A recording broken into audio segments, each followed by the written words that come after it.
우리가 출애굽기의 말씀을 보면 한편의 거대한 블록버스터 영화를 보는 것과 같은 느낌이 듭니다.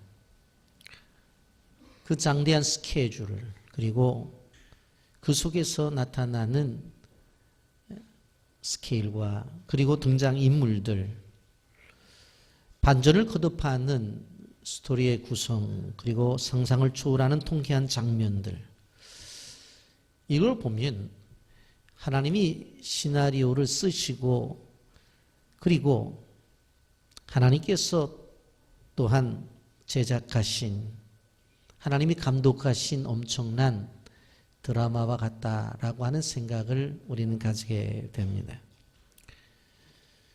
여러분, 요즘 드라마를 어떤 것들을 보시는지 모르지만 이 드라마를 보게 되어지는 사람들이 항상 자신들이 생각하는 기대감이 있습니다. 그리고 한 편 한 편 끝난 다음에 작가가 있지만 자기 나름대로의 스토리를 생각하면서 재구성을 하고 자기가 생각했던 바를 표현을 합니다. 왜 이렇게 했지? 이랬으면 더 좋았을 텐데. 그런 이야기를 하든지 아니면 그러면 그렇지 하면서 작가들이 쓴 그 드라마에 대해서 자기 평가가 있는 것을 볼 수가 있습니다. 여러분, 출애굽기를 우리가 지속적으로 말씀을 통해 들으면서도 이 말씀 속에서 내게 주시는 교훈이 있습니다. 여러분, 이 출애굽기를 보게 되어지면 그게 세 편으로 구성되어져 있는 연속된 사건들로 구성되어져 있는 것을 보게 됩니다. 첫째는 출애굽기 1장에서부터 6장까지의 내용인데, 이것은 하나님께서 이스라엘 백성들을 애굽에서 구원해내기 위해서 지도자 모세를 부르시는 사건입니다. 여기에는 지도자 모세의 변화에 대한 것들이 집중적으로 기록이 되어져 있습니다. 그리고 그 다음 출애굽기 7장부터 18장까지인데 출애굽의 사건입니다. 지도자 모세를 보내셔서 실질적으로 이스라엘 백성들을 출애굽하는 사건이 기록이 되어져 있습니다. 여기에 보면 수많은 하나님의 역사, 소위 말하는 기적이 나타나 있는 것을 보게 되어집니다. 세 번째는 출애굽기 19장에서부터 40장까지의 내용인데 그야말로 출애굽의 사건입니다. 출애굽한 이스라엘 백성들을 하나님이 세우시는 그러한 사건인데, 바로 이 사건 속에서는 바로 하나님과 이스라엘 백성들과 맺어진 언약이 중심을 이루고 있는 것을 보게 되어집니다. 여러분, 이러한 어떻게 보면 크게 세 가지의 내용이 하나로 엮어져 있는 것들이 출애굽기의 전체적인 말씀이라고 볼 수 있는데, 그 가운데 오늘은 바로 9번째 재앙인 흑암의 재앙과 10번째 재앙인 장자의 죽음에 대한 바로 예고를 오늘 말씀을 통해서 들으면서 은혜를 나누고자 하는 것입니다. 애굽에 내렸던 재앙들이 끝을 달려가고 있다고 하는 것은 결국 출애굽의 시간이 다가왔다라고 하는 이야기입니다. 흑암의 재앙에 의해서 이제 장자의 죽음의 재앙에 임하게 되어질 텐데, 바로 그 재앙은 이제 바로 출애굽이 다가온 하나님의 사인이라고 하는 것을 우리는 보게 되어집니다. 애굽 사람들이 실질적으로 그들에게 찾아온 이 흑암의 재앙을 어떻게 받아들였을까? 흑암이라는 것은 어두움을 말하는 것입니다. 그런데 이 어둠을 물리치는 것이 결국은 밝음인데, 그 밝음의 중심에는 뭐가 있어요? 태양이 있는 거예요. 이스라엘 백성들은 바로 가장 그들이 위대하게 섬겼던 것이 바로 태양신입니다. 그래서 바로는 자신이 바로 태양의 아들이라고 그렇게 주장을 하면서 태양이 가지고 있는 그 능력과 권위를 이어받아서 자신은 바로 왕권을 행사한다고 그렇게 주장을 했어요. 그래서 태양신을 라라고 이렇게 부르는데 바로는 바로 자신이 태양의 아들이라고 주장을 하며 그 권위를 빌어 통치를 했는데 그만 어두움이 임함으로 말미암아 그 태양이 빛을 잃어버린 거예요. 그러니 결국 태양신의 몰락이라고 하는 것은 바로 왕의 몰락이라고도 볼 수가 있다라고 하는 것입니다. 그렇다면 이 흑암재앙이 지금까지 왔었던 제왕과 좀 다른 점이 도대체 무엇냐라고 하는 것입니다. 여러분, 흑암재앙이 바로 다른 재앙과 다른 것은 뭐냐면 예고가 없이 진행된 재앙이었다라고 하는 것입니다. 여러분, 10가지의 재앙 가운데서 세 번째와 여섯 번째, 아홉 번째, 369 외우기 쉽죠. 이 세 가지의 재앙은 바로 예고가 없이 진행된 재앙입니다. 세 번째 재앙이 티끌이 이가 되는 재앙이었고, 여섯 번째 재앙이 악성 종기의 재앙이고, 아홉 번째 재앙이 흑암 재앙입니다. 그런데 이것은 경고나 예고가 없이 진행된 재앙입니다. 그러면 하나님이 그렇다고 한다면 왜 예고 없이 재앙을 내렸을까? 그것은 다른 것이 아니라 우리의 인생은 예측 불가능한 인생을 살아가는 존재이기 때문에 그런 것입니다. 그렇지만 사람들은 끊임없이 예측을 하며 살아가려고 생각을 해요. 이런 주식을 투자하는 사람들이 이것에 투자를 하면 분명코 오를 것이라고 생각해서 투자를 하는 거예요. 부동산을 투자해도 마찬가지예요. 이곳에 땅을 사든지 집을 사놓으면 분명히 오를 거라고 하는 생각 속에서 바로 부동산 투자를 하는 거예요. 운동을 하면 건강할 것이라고 하는, 공부를 하면 좀 더 나은 자신의 삶이 보장될 것이라고 하는 수많은 생각들의 미래를 생각하면서 우리는 살아가요. 이것이 바로 예측이에요. 그래서 내가 배우더라도 이런 기술을 배우게 되면 앞으로 괜찮겠다. 사업을 해도 이런 사업을 하면 앞으로 괜찮겠다. 이런 예측 가운데 살아가요. 여러분, 얼마 전에 우리가 바로 암호화폐라고 하는 비트코인이 폭락을 이뤄서 그것에 투자한 사람들이 정말 아직까지도 회복이 안 되는 것들을 볼 수가 있어요. 수많은 사람들은 예측을 하고 그 예측에 대한 기대를 갖고 살아간다고요. 자신의 예측이 맞든 틀리든지 간에 사람은 예측하게 되어져 있어요. 그런데 오늘 본문에 보면 바로 흑암에 대한 것이 예측이 없었어요. 왜 그런 줄 아세요? 인생은 예측할 수 없는 것이라고 하는 것을 가르쳐주기 위한 하나님의 뜻이. 바로가 그런 생각을 했었을 거예요. 야, 이번에 이 재앙만 넘기면 괜찮을 거야 하고 자기 나름대로 예측을 했었을 것입니다. 또 어떻게 보면 이것이 마지막일 거야, 이것만 넘기면 괜찮을 것이라고 생각했을 거예요. 그런데 그렇지 않았어요. 만약에 바로가 첫 번째 재앙이 임했을 때에 이렇게 길게 10가지의 재앙이 임해서 나중에 자기의 아들 장자가 죽는 것까지를 알았다고 한다면 바로가 빨리 포기를 했었을 거예요. 이스라엘 백성들을 향해서 나가라고.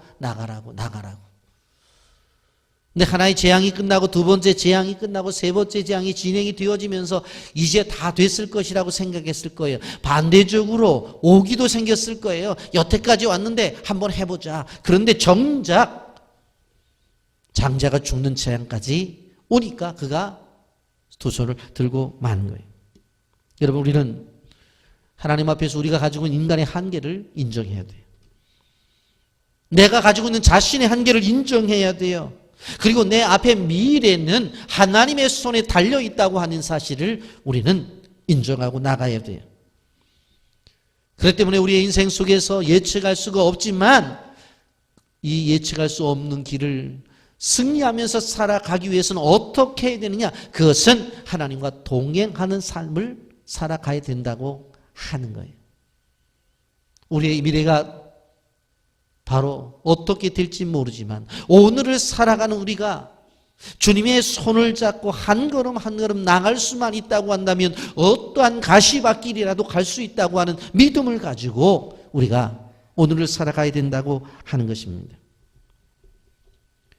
틀린 예측에 대해서 불안해하는 것보다도 미래를 알지 못한다고 하는 그러한 불안한 것보다도 더 중요한 것은 미래는 알지 못하더라도 오늘을 주님과 손붙잡고 동행의 삶을 살아가면 우리의 미래가 보장된다는 사실을 믿으시기를 예수님의 이름으로 축복합니다. 또 한 가지 예고가 없는 이유는 최후의 심판 때도 모른다고 하는 것입니다. 우리 인간이 예측할 수 없는 것이 뭐예요? 미래에 대한 것이고 또 마지막에 대한 것이에요. 심판에 대한 것이란 말씀이에요. 여러분, 예수님의 제자들이 예수님에게 물어봤어요.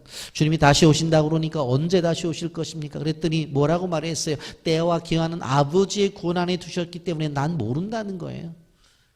내가 하나님의 아들이면서 그렇게 하나님께서 순종을 요구할 때 순종하며 이렇게 십자가의 죽음까지 순종을 했지만 그때는 모른다는 거예요.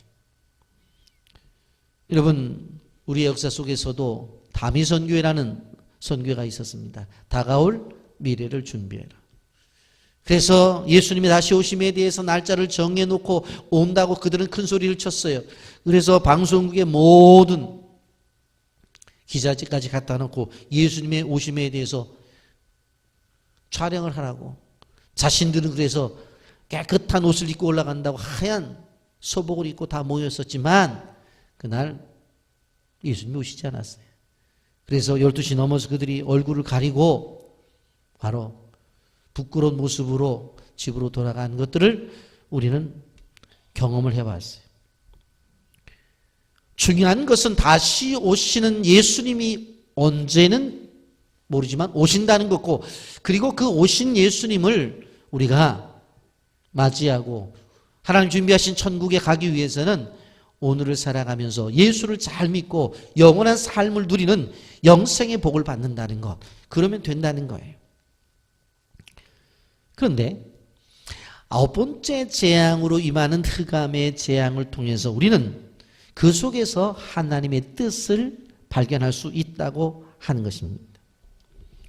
여러 가지를 이야기할 수 있지만 오늘은 두 가지만 제가 말씀을 드리려고 그래요. 여러분, 빛이라든가 어둠이라고 하는 것이 다 하나님이 창조하신 것이. 천지 창조의 순서를 보면 하나님께서 빛이 있으라 말씀하셨잖아요. 그리고 빛이 있었고 넷째 날 되어서 어떻게 되었어요? 빛이 있게 되어지면 자연스럽게 어둠은 창조되는 것인데 빛의 바로 주관하는 바로 해를 창조하시고 그리고 어둠을 주관하는 달을 창조하신 것을 볼 수가 있습니다. 그런데 당시 애굽 사람들은 어떻게 믿고 있었느냐?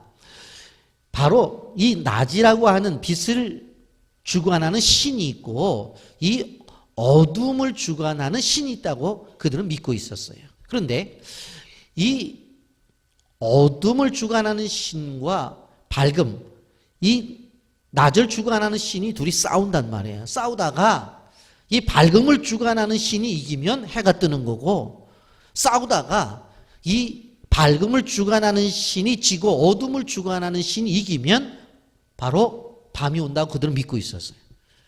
그래서 끊임없이 낮과 밤은 싸움 속에서 누가 승리를 하느냐에 따라서 낮이 되고 밤이 된다고 그들은 믿고 있었단 말이에요. 그래서 저녁 때가 되어지면 싸우다가 어둠을 주관하는 신이 이겼구나. 그래서 어둠이 왔구나. 그리고 아침이 되면 밝음을 주관하는 낮신이 이겨서 이렇게 아침이 왔구나. 그들은 그렇게 생각했어요. 사실 지구의 자전과 공전을 통해서 실질적으로 해가 길어지고 낮아지고 하잖아요. 그런데 그들은 어떻게 생각했느냐? 좀 어둠이 일찍 찾아오면 일찍 이긴 거고, 또 어둠이 늦게 찾아오면 늦게 이겼다고 그들은 그렇게 생각을 했어요. 그런데 성경은 그렇지 말하지 않아요. 낮도 밤도 하나님이 만드셨어요. 하나님이 만드셨어요. 여러분, 이사야 45장 7절 말씀 보세요. 여기에 보면 뭐라고 말씀해요? 나는 빛도 짓고 어둠도 창조하며 나는 평안도 짓고 환난도 창조하나니 나는 여호와라 이 모든 일들을 행하는 자니라 하였노라 말씀이에요. 나는 빛도 창조해서 빛도 짓고 어두움도 창조하는 거예요.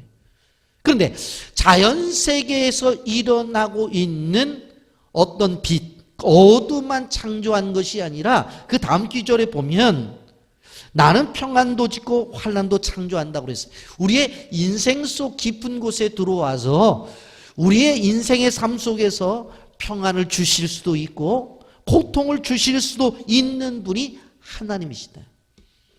그러니까 자연 속에서 일어나는 어떠한 빛과 어둠뿐만 아니라 인생의 삶 속에서 찾아오는 이 어둠, 이 고난도, 그리고 밝음, 그리고 평안도 하나님이 만드실 수 있다라고 하는 것이. 이런 시편 기자는 시편 74편 16절에 낮도 주의 것이요 밤도 주의 것이라 주께서 해와 빛과 해를 마련하셨으며라고 그렇게 말씀해요. 하나님은 낮을 창조하시고 어둠도 창조하실 수 있는 분이에요. 빛도 창조하시고 어둠도 창조하실 수 있는 분이에요. 여러분, 우리가 알 수 있는 것이 무엇입니까? 애굽 땅 전역에 어둠이 임했어요. 그런데 이스라엘 백성들이 사는 곳만 밝았단 말이에요. 그 얘기가 무슨 얘기예요? 밝음이나 어둠이나 주권은 누가 가지고 계세요? 하나님이 가지고 계시니까 아무리 애굽 전역에 어둠이 찾아온다 할지라도 이스라엘 백성들이 사는 곳에 야, 밝음을 향해서 뭐라고 말해요? 해를 향해서 그곳에 가서 비춰라.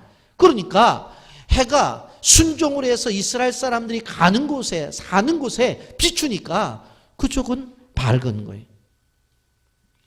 여러분, 우리는 세상을 살아가면서 이렇게 하나님이 빛과 어둠을 동시에 주관할 수 있다고 하는 사실에 대해서 믿음을 가져야 돼요.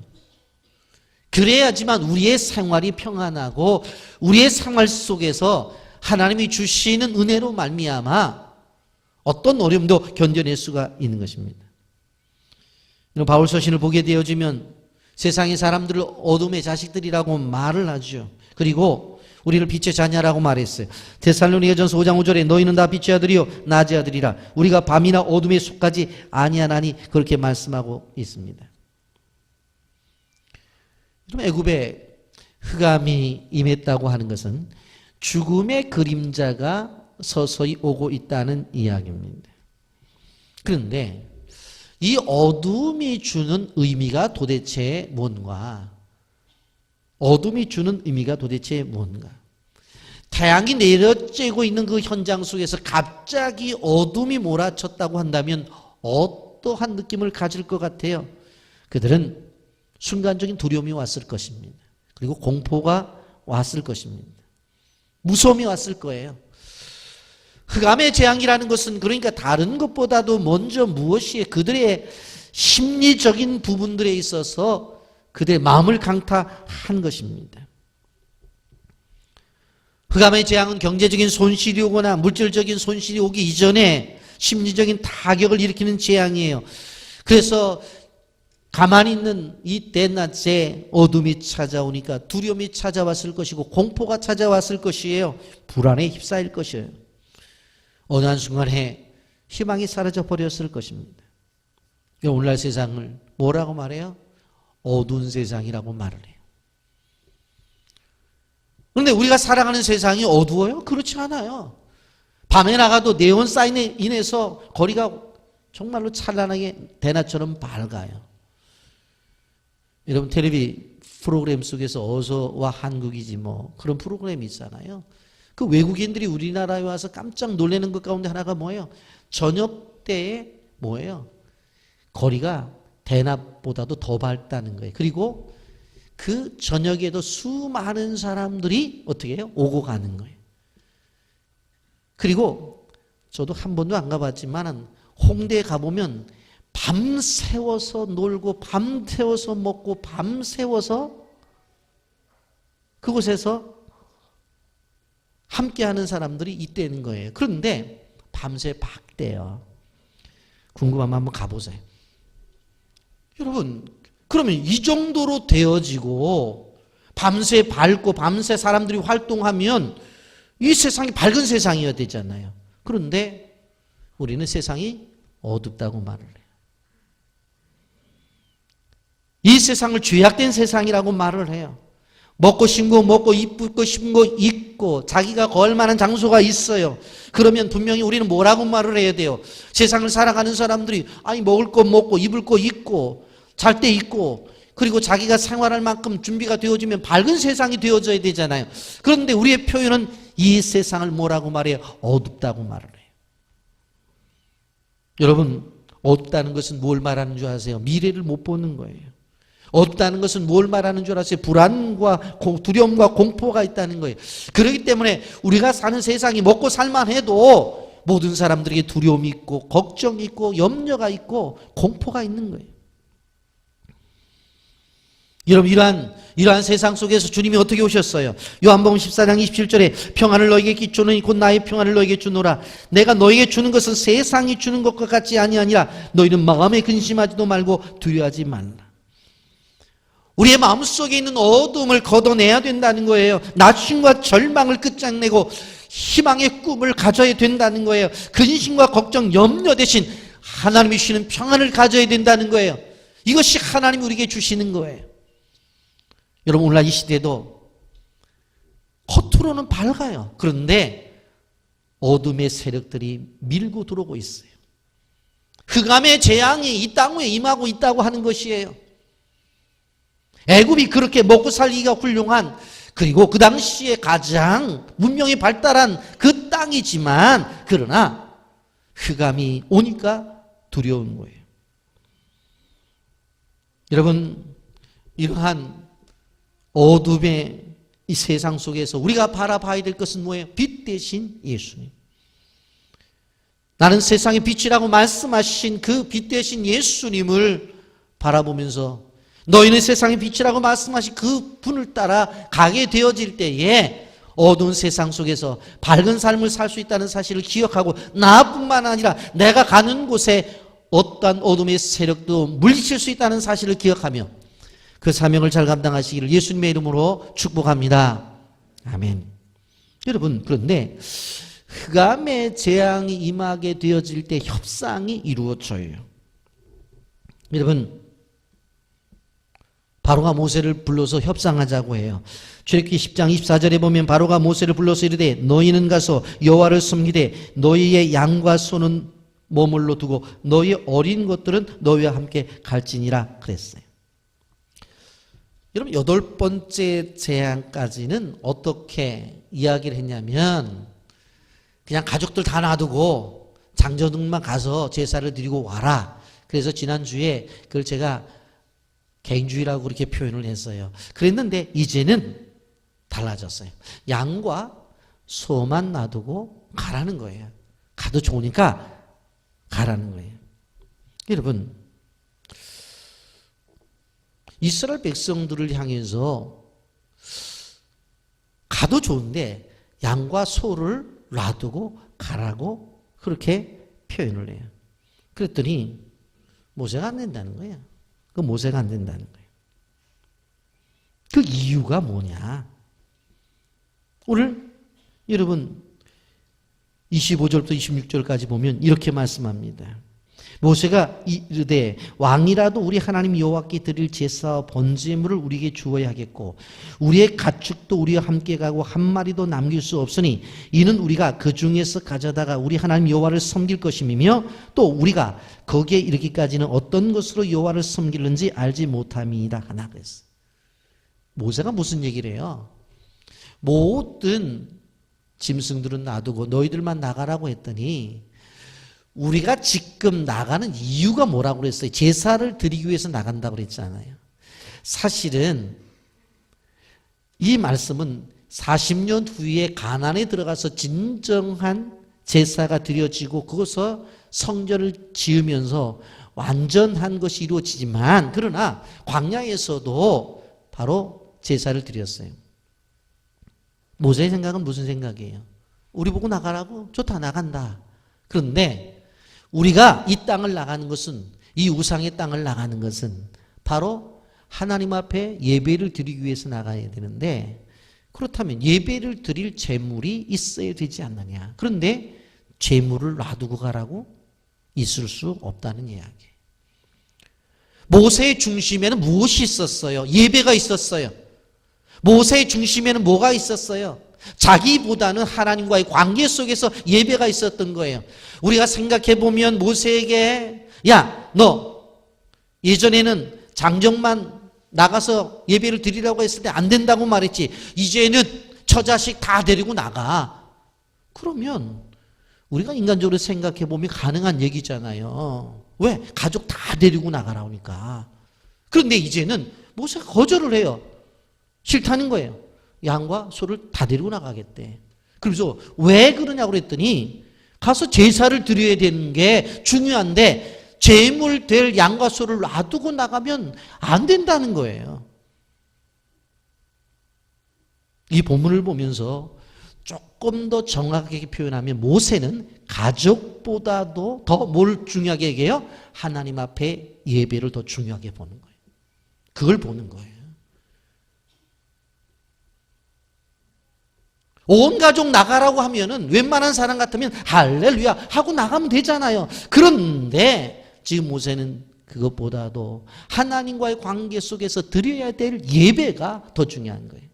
재물을 가지고 나가야 되겠다는 거예요. 그러니까 이 바로가 뭐라고 말해요? 그러면 이 양과 소가 많이 있는데 그 가운데서 재물 될 것만 좀 가지고 나가라. 그랬더니 모세가 너 아니 다 가지고 나가야 되는데. 요 보세요. 모세가 이르되 왕이라도 우리 하나님 여호와께 드릴 제사와 번제물을 우리에게 주어야 하겠고 우리의 가축도 우리와 함께 가고 한 마리도 남길 수 없으니 이는 우리가 그 중에서 가져다가 우리 하나님 여호와를 섬길 것이며 또 우리가 거기에 이르기까지는 어떤 것으로 여호와를 섬길지 알지 못함이니이다. 우리가 제사를 드리러 갔는데 하나님이 제사를 드릴 때 야, 양 드려라. 그럼 양을 드려야 되는 것이고 소를 드려라. 그럼 소를 드려야 되는 거잖아요. 그런데 지금 양만 데리고 나갔다가 야, 소 어디 있냐? 그럼 어떡할 거냐는 거예요. 소를 데리고 갔더니 야, 오늘은 양을 바쳐야 되는데 양 어디 갔느냐? 그거 어떡할 거냐는 거예요. 하나님이 그 순간에 몇 마리를 요구할지 어떤 종류를 요구할지 모르니까 다 데리고 나가야 된다는. 무슨 이야기입니까? 출애굽의 목적을 분명히 이야기하고 있어요. 제사를 드리기 위해서. 우리 가족이 평안하기 위해서, 이 종살이를 벗어나기 위해서. 그런 것보다도 우선된 것이 뭐예요? 예배예요. 제사예요. 하나님을 섬기기 위해서. 그리고 그곳에 가서 제사를 드리게 될 때 하나님의 요구가 어떻게 될지 모르기 때문에 다 가지고 나가야 된다는 거예요. 여러분 모세의 생각 속에서는 무슨 생각이 있었어요? 예배를 드리는 자로서 최고의 자세, 최선의 준비가 되어 있었어요. 그리고 그가 가지고 있는 가장 할 수 있는 모든 것들을 동원해서 진정한 예배를 드리기를 원했던 거예요. 끊임없이 바로는 제사를 드리려면 몇 명만 데리고 가라, 몇 명만 가지고 가라 그렇게 말하지만 그렇지 않아요. 하나님이 어떤 가축을 요구할지 몇 마리를 요구할지 모른다는 거예요. 하나님이 원하시는 그러한 제물로 제사를 드려야 되기 때문에 다 가지고 나가야 되겠다고 하는 거예요. 여러분 여기서 우리는 모세가 가지고 있는 예배의 정신을 배울 수가 있어요. 모세가 가지고 있는 예배의 태도를 볼 수가 있는 거예요. 예배자는 자신이 가지고 있는 최선의 것을, 최고의 것을 하나님 앞에 드리려고 하는 마음의 준비가 있어야 되는 거예요. 이런 어떤 분들 보면 하나님의 교회 안에서 일을 하자 그러면 아유 정년하고 나서 내 인생을 하나님 앞에 헌신하겠다고 하는 분들 계셔요. 여러분 그만해도 대단하죠. 왜? 정년 끝나고 나서 놀지 않고 하나님 앞에 드리겠다고 하니까. 그런데 더 소중한 것은 인생의 황금기라고 하는 청년기에 자신을 하나님 앞에 산 제물로 드리는 결단이 필요하다고 하는 거예요. 내 인생의 꿈도 많아요. 내 인생에 할 일도 많아요. 그러나 모든 것을 내려놓고 하나님 앞에 내 인생을 드리겠다 하는 것이 중요한 거예요. 제가 가끔 웃으면서 얘기를 하잖아요. 우리 교회가 정말 선교를 함에 있어서 열정적인 선교를 하는 교회인데 오히려 선교를 그렇게 열정적으로 하지 않는 교회에 청년들은 선교지에 가서 1년이고 2년이고 있다가 오는 이야기들을 듣는데 우리 교회 청년들은 선교지에 가서 뭐 1년을 헌신하겠다, 2년을 헌신하겠다는 신청하는 사람들이 없어요. 목사님, 제가 이번에 대학에 들어갔는데 요새 선교지에서 한국어가 유행하니까 제가 1년 동안 학교 공부하면서 한국어 자격증을 따가지고 내가 2학년 때 혹은 3학년 때 선교지에 들어가서 내가 한 1년 동안 봉사하다 오겠습니다. 그 전화를 그렇게 기다리는데 전화 한 통이 없어요. 여러분, 나이 드셔서 헌신하는 거 중요해요. 그것도 무시 못해요. 그런데 가장 인생의 황금기라고 하는 그 기간을 하나님 앞에 던질 수 있는 그런 믿음이 우리에게 필요하다고 하는 거죠. 그렇다고 한다면 이 10가지의 재앙을 통해서 하나님이 우리에게 주시는 의미가 도대체 뭐냐? 여러분, 우리가 이제 장자의 죽음에 대한 예고를 하고 11장에 가서 장자들이 다 죽는 정말 그러한 일이 벌어지고 그 10가지 재앙 속에서 항복하고서 이제 다 나가잖아요. 여러분, 그렇다면 이 10가지의 재앙을 통해서 하나님이 주시는 의미가 도대체 뭐냐? 첫째, 재앙은 하나님 자신을 드러내기 위한 것이었다라고 하는 것입니다. 여러분, 10가지의 재앙을 통해서 하나님 자신이 드러나요. 여러분, 좀 표시를 좀 하면 좋을 것 같아요. 보면 7장 5절 보세요. 7장 5절. 내가 내 손을 애굽 위에 펴서 이스라엘 자손을 그 땅 위에 인도하여 낼 때에야 애굽 사람이 나를 여호와인 줄 알리라 하시매. 여기도 보면 나를 여호와인 줄 알리라 하시매 그랬어. 7장 17절 보세요. 여호와가 이같이 이르노라 내가 이로 말미암아 나를 여호와인 줄 알리라. 볼지어다 내가 내 손의 지팡이로 나일강을 치면 그것이 피로 변하고 그랬어. 나일강이 피로 변하는 것도 뭐예요? 나를 여호와인 줄 알리라. 8장 10절 넘어가서 8장 10절에 보면 그가 이르되 내일이니라 모세가 이르되 왕의 말씀대로 하여 왕에게 우리 하나님 여호와와 같은 이가 없는 줄을 알게 하리니 그랬어요. 여호와와 같은 이가 없는 줄을 알게 하리니. 출애굽기 8장 22절 그날에 나는 내 백성이 거주하는 고센 땅을 구별하여 그곳에는 파리가 없게 하리니 이로 말미암아 이 땅에서 내가 여호와인 줄 내가 알게 하리라.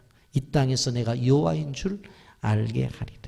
출애굽기 9장 14절 내가 이번에는 모든 재앙을 너와 네 신하와 네 백성에게 내려 온 천하에 나와 같은 자가 없음을 내게 알게 하리라.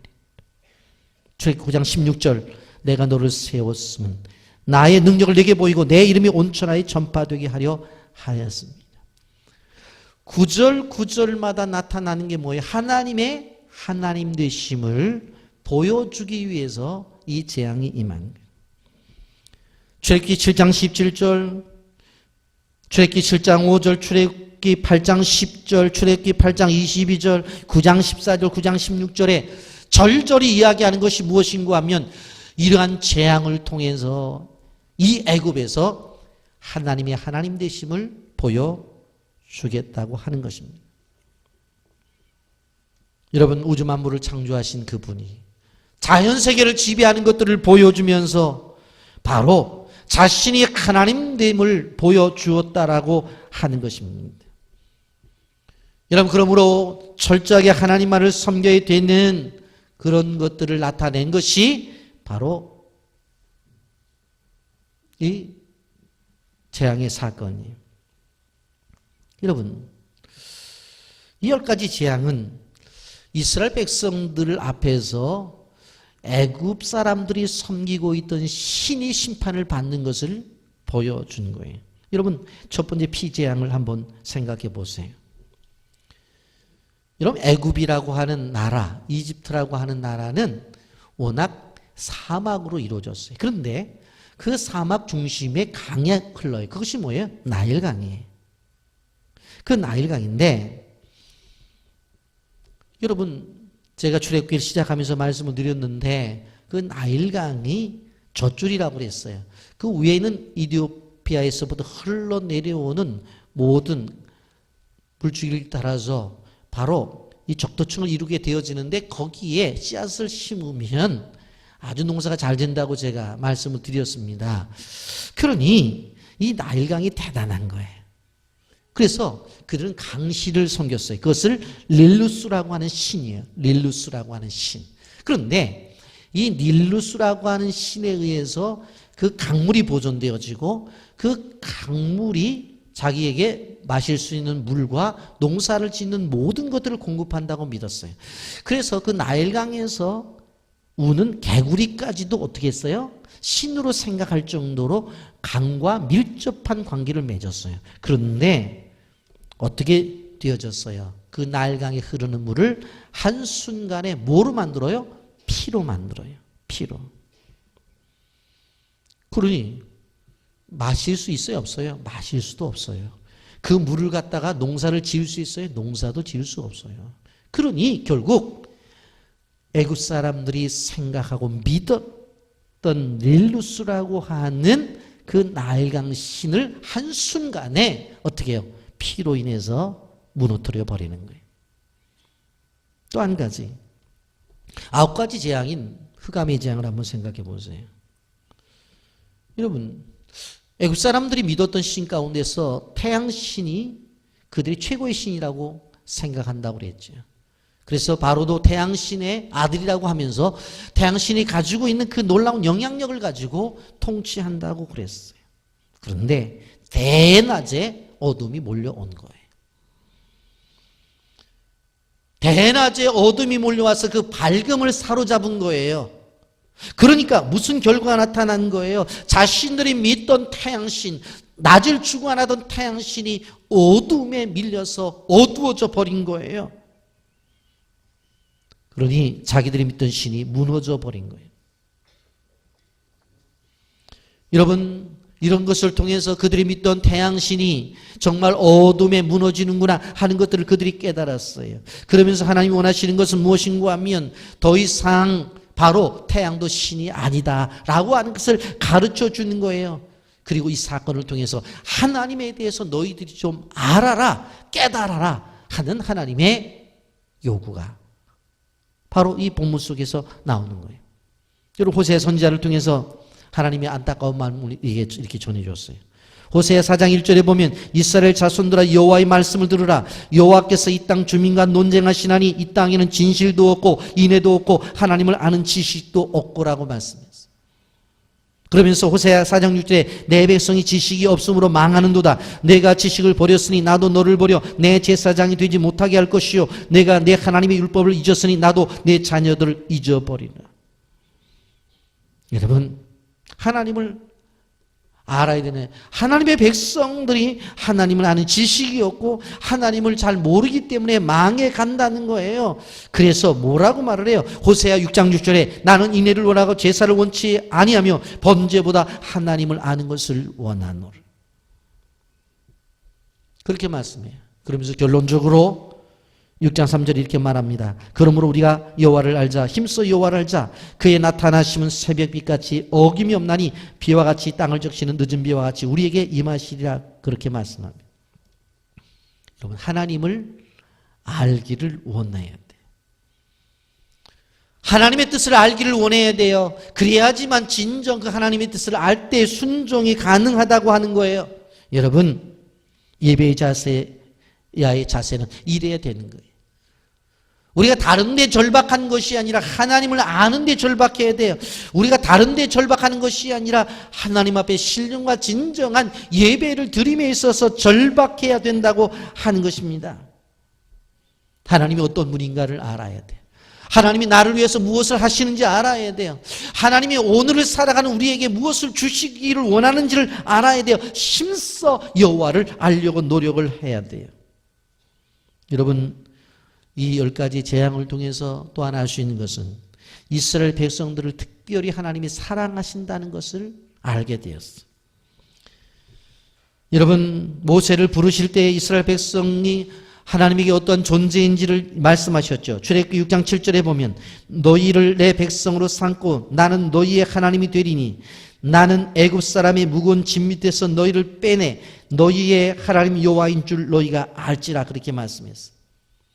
430년 동안 애굽에서 종살이를 하고 있는 그들을 하나님이 어떻게 했어요? 빼내신다고 그랬어요. 그들이 가지고 있는 무거운 짐, 헐떡거리는 그들을 바라보면서 그 속에서 너희를 빼낸다고 말씀을 하셨어요. 이 점을 확인시키기 위해서 모세를 바로 앞에 세우시고 뭐라고 확인시키셔요? 출애굽기 7장 16절에 보면 그에게 이르기를 히브리 사람이 하나님 여호와께서 나를 왕에게 보내 이르되 내 백성을 보내라. 그러면 그들이 광야에서 나를 섬길 것이니라 하였으나 이제까지 내가 듣지 아니하도다. 여러분, 사실 이스라엘 백성들도 누구의 백성이냐라고 하면 자기 조상들이 아브라함의 자손이라고 이야기를 하지만 실질적으로는 우리가 어디 백성인가? 수많은 사람들이 자기들은 물론 애굽에 와서 살고 있는 아브라함의 자손이지만 애굽 백성이라고 생각했어요. 왜 그래요? 70년이 어떻게 했어요? 이주를 해가지고 지금 200만 명 이상이 되어지잖아요. 이러한 상황 속에서 여러분 430년이 지났으니까 70명 가운데 살아 있었던 사람이 한 명이라도 있을까 없을까요? 없어요. 다 죽었어요.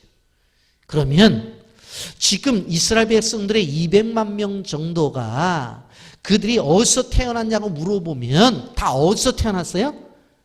애굽에서 태어났죠. 애굽에서.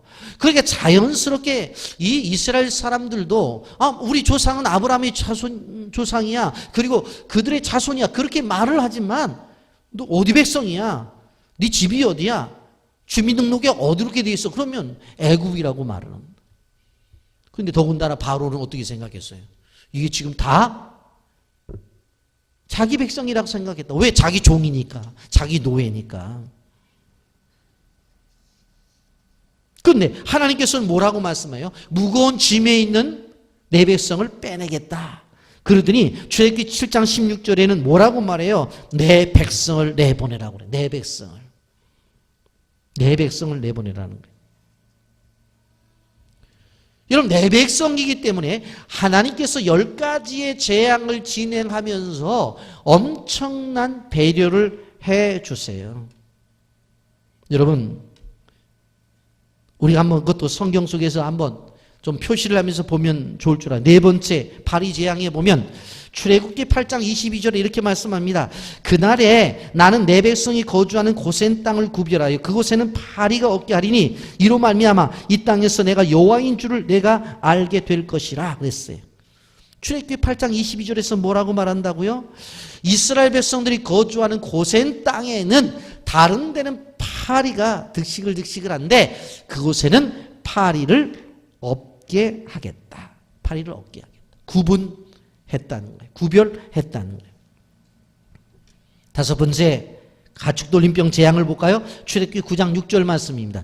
출애굽기 9장 6절 말씀에 보면 이튿날에 여호와께서 이를 행하시나니 애굽의 모든 가축은 죽었으나 이스라엘 자손의 가축은 하나도 죽지 아니한지라. 돌림병이 걸려갖고 애굽의 모든 가축은 죽었어요. 그런데 이스라엘의 가축은 하나도 죽지 않았어. 여러분, 그 일로 말미암아 지난번 설교 때 제가 뭐라고 말씀을 드렸어요? 애굽 사람들이 가축은 다 죽고 이스라엘 사람들이 가축은 살았으니까 가축값이 올라갈까요? 내려갈까요? 다 안 먹겠다고 말아요?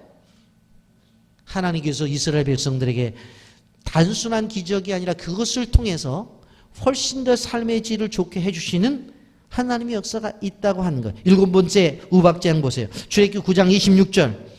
이렇게 말씀합니다. 이스라엘 자손들이 있는 그곳 고센 땅에는 우박이 없었더라. 다른 데는 막 우박이 떨어져서 난리가 나는데 우박이 떨어지지 않아요. 9번째 흑암재앙입니다. 여러분, 출애굽기 10장 23절. 그동안은 사람들이 서로 볼 수 없으며 자기 처소에서 일어나는 자가 없을 때 온 이스라엘 자손들이 거주하는 곳에는 빛이 있었더라. 밤이 계속 되어지니까 자고 일어나도 밤이고 자고 일어나도 밤이니까 일어나질 않는 거예요. 그때 무슨 시계가 있었어요? 뭐가 있었어요? 그래서 여기에 이렇게 말씀하는 거예요. 자기 처소에서 일어나는 자가 없으되. 이스라엘 자손이 거주하는 곳에는 빛이 있었더라. 구분시키잖아요. 10번째 재앙 아시다시피 뭐예요? 애굽의 장자들은 다 죽지만 이스라엘 족속의 장자들은 살아나는 구별을 시키잖아요. 여러분, 이런 것들을 보면서 이스라엘 사람들이 뭘 깨닫겠어? 그렇구나. 하나님이 우리를 사랑하시는 것. 같은 지역에 살지만 저들과 우리는 다른 사람들이구나. 정말로 똑같은 상에 살지만 그러나 우리는 아브라함 자손이구나. 똑같이 상업에 종사를 하지만 그러나 우리는 구별된 족속이고 하나님이 우리를 보호하시는구나. 이러한 존재가 저와 여러분이라는 사실을 기억하시기를 예수님의 이름으로 축복합니다. 여러분, 하나님께서 우리를, 신랑 되신 예수님께서 우리를 이런 신부로 맞이하고 계신 거예요. 특별히 사랑하시는 거예요. 빛의 성도님들, 하나님이 여러분들을 특별히 사랑하신다는 사실을 기억하시기를 바랍니다. 이걸 믿으셔야 돼요. 이걸 믿으셔야 돼요. 믿지 않으면 여러분들 손해예요. 그리고 10가지 재앙을 통해서 가르쳐 주시는 게 뭐냐면 하나님의 구원 계획을 가르쳐 주셔요. 여러분, 우리가 말씀을 보게 되어지면 이해가 안 되는 부분이 나타나요. 그게 뭔가 하면 출애굽기 9장 12절과 출애굽기 10장 20절과 출애굽기 10장 27절에 나오는 말씀인데 여호와께서 바로의 마음을 완악케 하셨대요. 바로의 마음을 완악케 하셨대요. 그러면 결국은 좀 하나님 앞에 돌아오려고 바로가 하지만 하나님이 못하게 하신 게 아니냐라고 하는 생각이 들어요. 그런데 성경을 보면 맞아요, 그 말이. 그래서 출애굽기 9장 12절과 10장 20절, 10장 27절에 그러나 여호와께서 바로의 마음을 완악케 하셨으므로 라고 말을 해요. 바로가 악성 종기가 임했을 때, 메뚜기 재앙이 임했을 때, 그리고 흑암쟁이 임했을 때 이스라엘 백성을 내보내려고 했는데 순간적으로 마음이 완악해져서 안 보내겠다는 거예요. 여러분, 무엇을 이야기하느냐? 하나님이 가지고 계신 최종 목표가 있었다라고 하는 것입니다. 그것이 무엇인 줄 아세요? 출애굽기 12장 21절부터 23절 긴 말씀입니다만은 우리 다 같이 우리 화면을 보면서 다 같이 읽어봅니다. 시작. 모세가 이스라엘 모든 장로들을 불러서 그에게 이르되 너희는 나가서 너희 가족대로 어린 양을 택하여 유월절을 양으로 잡고 우슬조 묶음을 가져다 그릇에 담은 피를 적셔서 그 피를 문인방과 좌우 무설주에 뿌리고 아침까지 한 사람도 자기 집 문 밖에 나가지 말라. 여호와께서 애굽 사람에게 재앙을 내리려고 지나가실 때에 문인방과 좌우 문설주의 피를 보시면 여호와께서 그 문을 넘으시고 멸망하는 자에게 너희 집에 들어가서 너희를 치지 못하게 하실 것임이라. 아멘. 바로 구원이에요, 구원.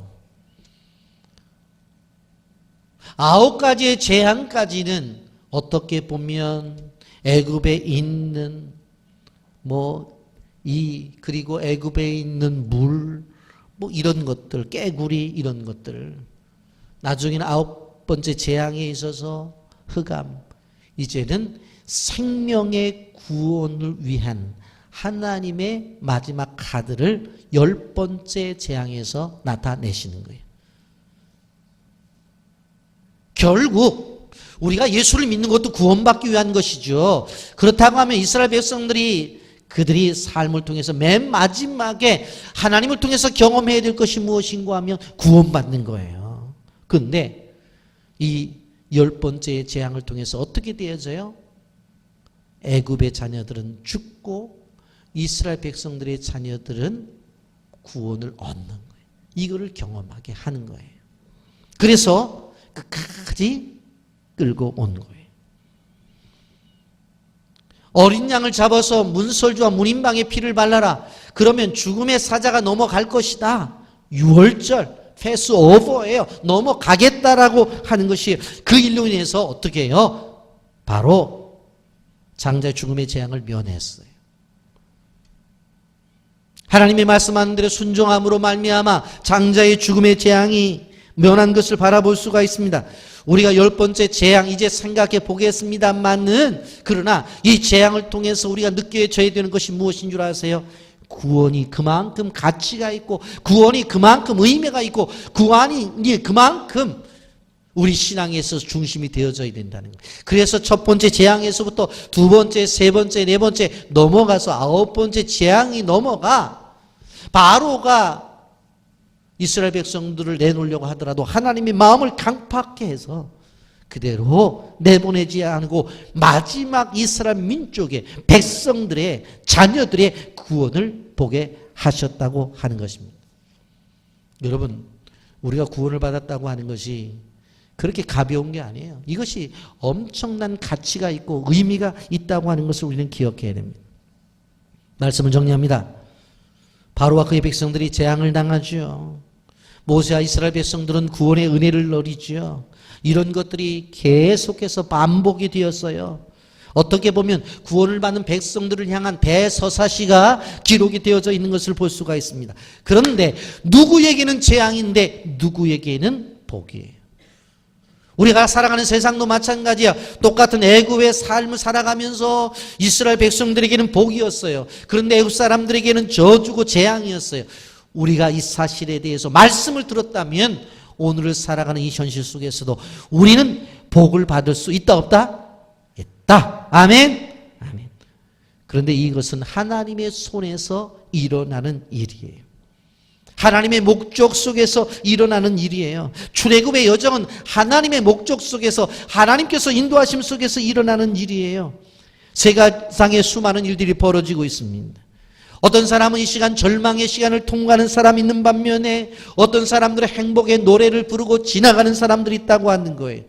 고통받는 그런 민족들이 얼마나 많이 있어요. 그런데 풍요와 그리고 번영을 구가하며 그렇게 살아가는 민족들도 있다고 하는 거예요. 여러분, 우리의 현재 상황이 빛입니까? 어둠입니까?